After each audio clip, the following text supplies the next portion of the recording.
qu'on peut attendre de l'État, c'est tout d'abord de réinjecter de la cohérence, voire même du sens, dans la déclinaison territoriale des politiques qui sont décidées au niveau central dans un premier temps. Et puis c'est ne pas hésiter à intégrer aussi de la cohérence, voire de la continuité, le favoriser au maximum, de façon à éviter les phénomènes de stop and go qu'on a trop souvent connus ces dernières années et qui sont très préjudiciables à la fois à nos actions et à l'efficacité du travail de l'État en général. Je pense que ce qu'on peut attendre principalement, c'est d'essayer de mettre tous les acteurs autour de la table et de faire émerger des projets qui sont appropriés par les différents acteurs et notamment les différents financeurs et qu'on se mette d'accord sur les publics pour qu'on ne soit pas en fragilité, nous gestionnaires, de gérer des conflits de public et des conflits de priorité dans les publics ou les attributions qui nous sont faites. Finalement, malgré tous les efforts que l'on fait et que l'UNAFO a apportés, on n'arrive pas à valoriser les parcours résidentiels que nous fabriquons finalement des fois avec des bouts de ficelle.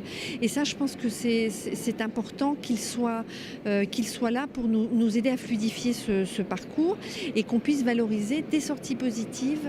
Et donc ce diagnostic, il participe à faire émerger notre secteur du logement accompagné. Ce que l'on peut attendre en tout cas de l'État aujourd'hui sur le logement accompagné, c'est selon moi des relations renouvelées avec le secteur associatif et les opérateurs en charge du logement accompagné d'une manière générale. Il faut savoir que l'État met en place de nouveaux outils justement pour travailler avec le secteur associatif.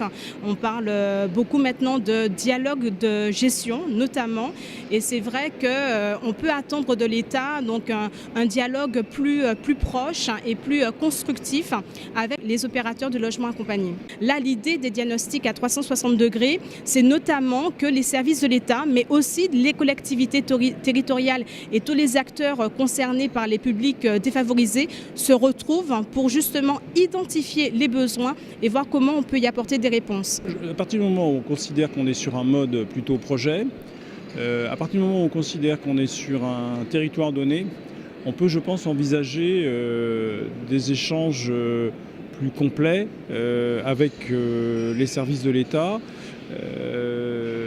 Sinon, je crois que ça n'est pas envisageable, parce qu'on restera sur des approches plus institutionnelles. Il faut qu'on descende au bon niveau avec l'ensemble des partenaires, et là qu'on engage avec l'État un nouveau type de contrat, en fait, finalement.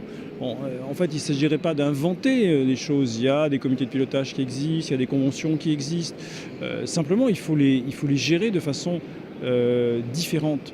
Je pense qu'en fait, le vrai sujet, c'est le bon niveau de décentralisation, en fait.